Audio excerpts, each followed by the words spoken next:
नमस्ते दोस्तों, आज हम डिस्कशन करेंगे कि कैसे हम एक सिंपलेस्ट जेडीबीसी प्रोग्राम लिख सकते हैं। अगर आप Oracle 11G JDBC drivers download करना चाहें तो इस वाले लिंक पे जाना पड़ेगा, और अगर आप Oracle 18C JDBC drivers download करना चाहें तो उसके लिए लिंक मैंने आपको यहाँ दिया हुआ है। ये हमने वेबसाइट ओपन कर ली है, oracle.com/downloads। आप देख सकते हैं यहाँ पे कई एडिशंस आपको अवेलेबल है। एजुकेशन पर्पज के लिए आप यूज कर सकते हैं एक्सप्रेस एडिशन। इसी तरह से आप देखेंगे तो यहाँ पे आपको जेडीबीसी ड्राइवर्स मिल जाएंगे, ड्राइवर्स इन यूटिलिटी में। तो यहाँ से आप जेडीबीसी ड्राइवर्स भी डाउनलोड कर सकते हैं। 11G के लिए भी ऑप्शन अवेलेबल, 12C के लिए भी अवेलेबल है, और 19C और 18C के लिए भी अवेलेबल है। ड्राइवर्स मैंने डाउनलोड किए हुए हैं, इससे मैं फिर से डाउनलोड नहीं कर रहा हूँ। मेरे सिस्टम में Oracle इंस्टॉल्ड है C:, Oracle XC, APP, Oracle product 11.2.0 server JDBC. अगर आप चाहें तो यहां से भी जार फाइल को कॉपी कर सकते हैं। तो यहां से आप इसे कॉपी कर लीजिए, और जो भी आपका नेटबीन्स का प्रोजेक्ट हो या एक्लिप्स का प्रोजेक्ट हो वहां पे से पेस्ट कर सकते हैं। जैसे मैंने उसे यहाँ पे आप लोगों के लिए पेस्ट किया हुआ है, और मेरे प्रोजेक्ट का नाम है लर्न जावा। अब देखेंगे कैसे में नेटबीन्स में लाइब्रेरी को ऐड करना है, और इसी को ही हम सीखेंगे एक्लिप्स में कैसे ऐड करना है। नेटबीन्स में मान के चल रहा हूँ कि हमने प्रोजेक्ट बनाया हुआ है। आप चाहे तो मेरे नेटबीन्स के कुछ वीडियोस देख सकते हैं जिसमें आपको मैंने समझाया हुआ है कि कैसे नेटबीन्स को इंस्टॉल करना और कैसे प्रोजेक्ट बनाया जा सकता है। यहाँ पे लाइब्रेरीज नाम का एक फोल्डर है, आपको इसे राइट क्लिक करना है और कहना है ऐड जार फोल्डर। लर्न जावा था फोल्डर का नाम, और यहाँ पे फाइल रखी हुई है, आप इसे सिलेक्ट करके ओपन कर दीजिए। और जैसे आप इसे एक्सपांड करेंगे तो आप देखेंगे लाइब्रेरी यहाँ ऐड हो गई है। अब यही ऑपरेशन हम एक्लिप्स में भी परफॉर्म कर सकते थे। एक्लिप्स में ऑपरेशन परफॉर्म करने के लिए हमें प्रोजेक्ट पे राइट क्लिक करना पड़ेगा, कहना पड़ेगा बिल्ड पाथ, यहाँ से लेना पड़ेगा ऐड एक्सटर्नल आर्काइव, और जहां भी आपने उससे कॉपी किया है वहां से सिलेक्ट करके ओपन कर लीजिए। तो वही लाइब्रेरी आपके एक्लिप्स पे भी ऐड हो गई। तो जो आपको मैंने तरीका समझाया वो मैंने यहाँ लिखा भी हुआ है। अब Oracle में यूजर बनाने के लिए लिखना पड़ता है create user user name identified by password. सबसे पहले मैं कनेक्ट कर लेता हूँ सिस्टम यूजर से, क्योंकि Oracle में बाय डिफॉल्ट सिस्टम यूजर बन जाता है, जिसका पासवर्ड आपको इंस्टॉलेशन के वक्त सेट करना पड़ता है। यहाँ मैं लिख रहा हूँ क्रिएट यूजर, में यूजर का नाम दे रहा हूँ टेक, आइडेंटिफाइड बाय जो भी पासवर्ड देना चाहे तो पासवर्ड में दे रहा हूँ कोड।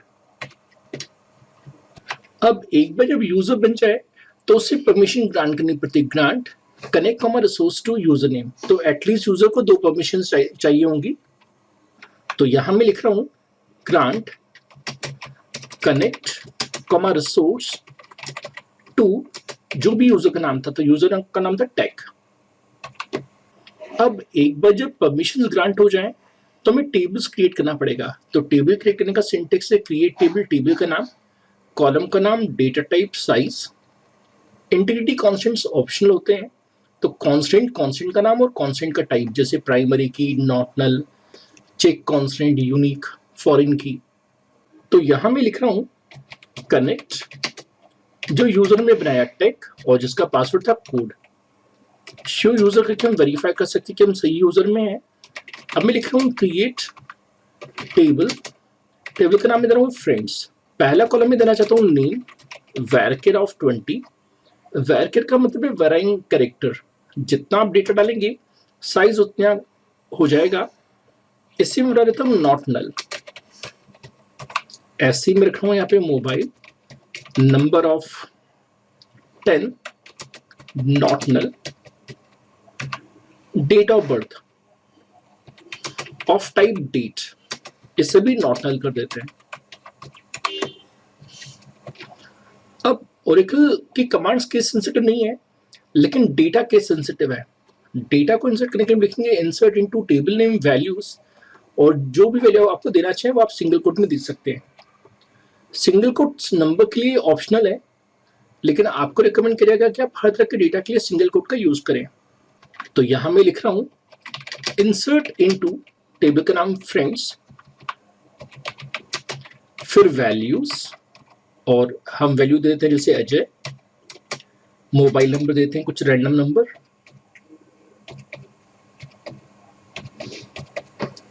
और फिर डेट ऑफ बर्थ।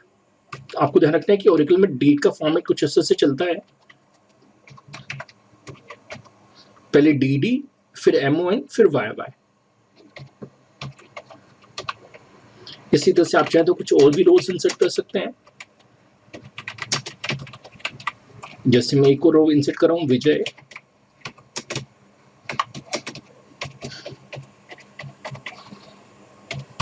और फिर डेट ऑफ बर्थ।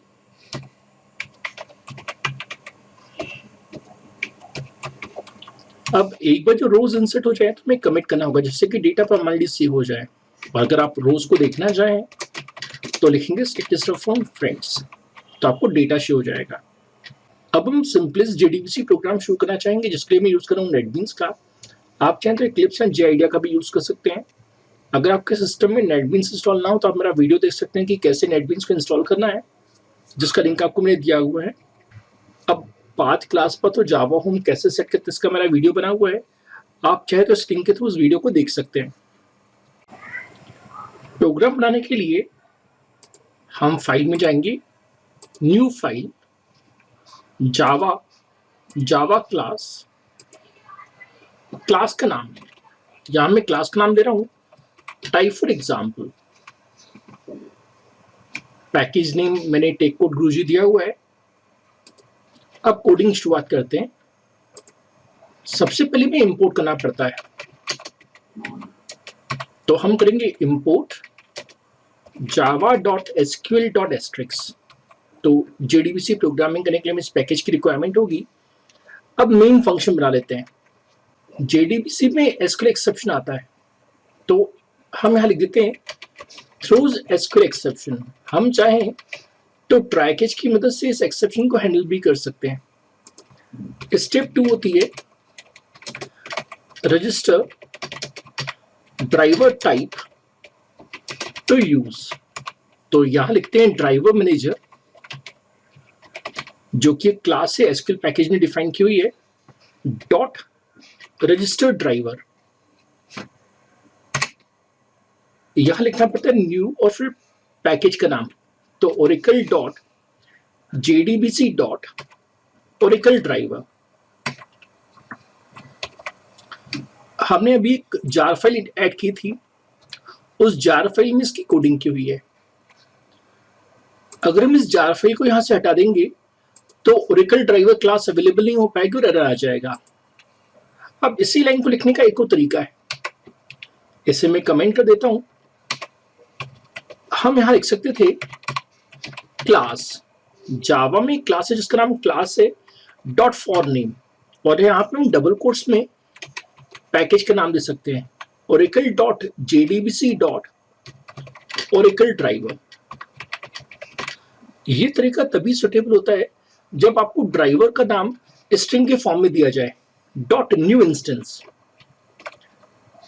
ये एक इंटरव्यू क्वेश्चन है। न्यू इंस्टेंस के बीच में कोई स्पेस नहीं है क्योंकि एक फंक्शन है। अब यहाँ पे एक और एक्सेप्शन का मैसेज आ रहा है जिसका नाम है क्लास नॉट फाउंड एक्सेप्शन। तो हम चाहें तो यहाँ पे सिंपली एक्सेप्शन कर सकते हैं।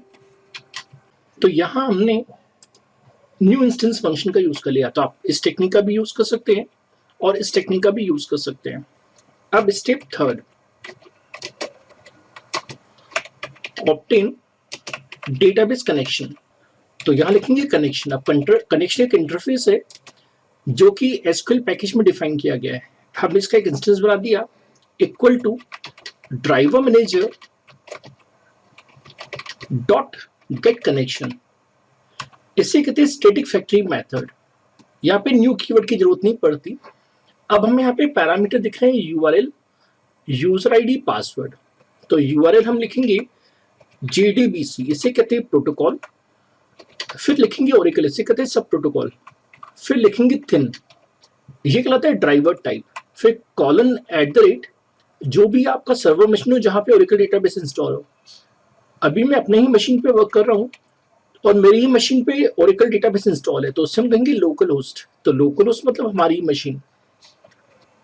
पोर्ट नंबर 1521, तो ओरेकल की बाय डिफॉल्ट पोर्ट नंबर होती है 1521 और डेटाबेस का नाम, तो जो मैं ओरेकल एक्सप्रेस एडिशन यूज कर रहा हूँ उसका बाय डिफॉल्ट नाम एक्सी होता है।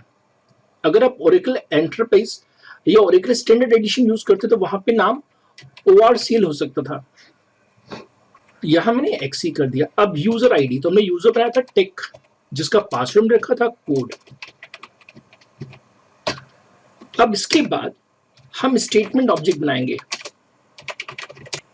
डेटाबेसेस में क्वेरी चलती है जैसे इंसर्ट, अपडेट, डिलीट, सिलेक्ट, तो हम इसके लिए स्टेटमेंट ऑब्जेक्ट बनाते हैं। अब स्टेटमेंट भी एक इंटरफेस है जो एसक्यूएल पैकेज में डिफाइंड है, equal to connection dot create statement. अभी मैं इसमें कोई पैरामीटर नहीं भेज रहा हूं, क्रिएट स्टेटमेंट को ओवरलोड किया गया है जिसमें दो पैरामीटर आ सकते हैं, रिजल्ट सेट टाइप और कॉन्करेंसी टाइप। जैसे अगर आप देखेंगे हेल्प में तो आपको रिजल्ट में दिख जाएगा कि रिजल्ट सेट में आप क्या क्या पास कर सकते हैं, जैसे फॉरवर्ड ओनली या फिर स्क्रॉल सेंसिटिव। अब स्टेप 5 में होगा एग्जीक्यूट अ क्वेरी, तो मैं यहां लिखूंगा रिजल्ट सेट जो कि एक इंटरफेस है, equal to st dot execute query. अब यहाँ पे दो फंक्शन है, एक है एग्जीक्यूट क्वेरी और एक है execute update. Insert, update, delete, इन तीनों के आप यूज करेंगे एग्जीक्यूट अपडेट। लेकिन अगर आप सिलेक्ट ऑपरेशन परफॉर्म करना चाहे जो डेटा रिजल्ट रिटर्न करता है तो उस केस में आप यूज करेंगे एग्जीक्यूट क्वेरी का। तो यहां मैं लिख देता हूं सिलेक्ट स्टाफ फ्रॉम फ्रेंड्स, ये वही टेबल है जो हमने ओरेकल डेटाबेस में भी क्रिएट किया था। जितना भी डेटा सिलेक्ट हो रिजल्ट सेट में स्टोर हो गया। तो अगली स्टेप में display rows stored in result set, तो मैं यहाँ पे एक लूप चला लेता हूँ while rs.next।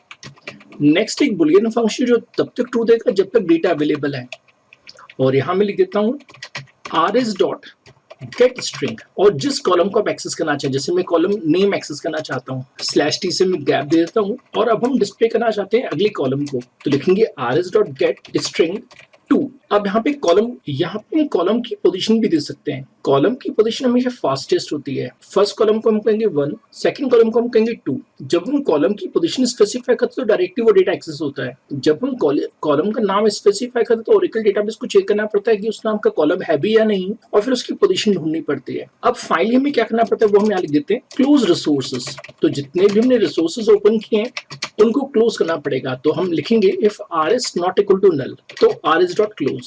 अगर मैं कंडीशन नहीं देता तो नल पॉइंटर एक्सेप्शन आने की चांसेस थी, इससे हमने कंडीशन ऐसे दी है, ऐसे st not equal to null, तो st.close।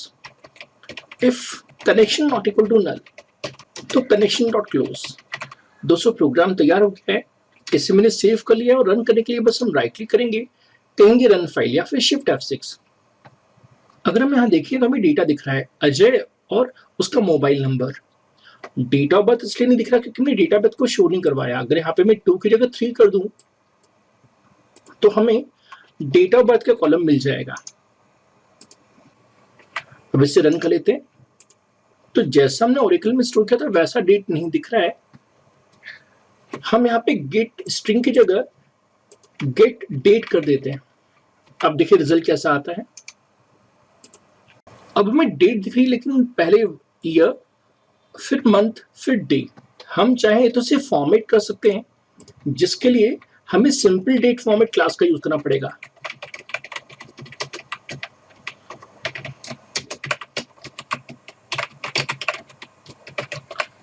हमें फॉर्मेट देना पड़ेगा, तो हम चाहते हैं कि पहले डे दिखे, फिर डैश दिखे, फिर मंथ का नाम दिखे 3 लेटर्स के एब्रीविएशन में, और फिर ईयर दिखे। अब इसे इंपोर्ट करना होगा, तो ये डिफाइन किया गया टेक्स्ट पैकेज में, तो java.text.simpleDate फॉर्मेट। तो अब हम यहां लिख देते हैं sdf.format। फॉर्मेट फंक्शन उसी फॉर्मेट में फॉर्मेट करेगा डेट को जो फॉर्मेट हमने मेंशन किया हुआ है। अब इसे एक बार फिर से रन कर देते हैं, तो आप देख सकते हैं कि अब हमें नेम भी शो हो रहा है और हमें एग्जैक्टली वैसा ही डेट दिख रहा है जैसा हमने ओरेकल डेटाबेस में स्टोर किया था। दोस्तों आप सभी का शुक्रिया मेरे इस वीडियो को देखने के लिए। अगर आपको मेरा प्रोग्राम पसंद आया तो प्लीज सब्सक्राइब, शेयर और लाइक करना ना भूलें। दोस्तों शुक्रिया आप सभी का।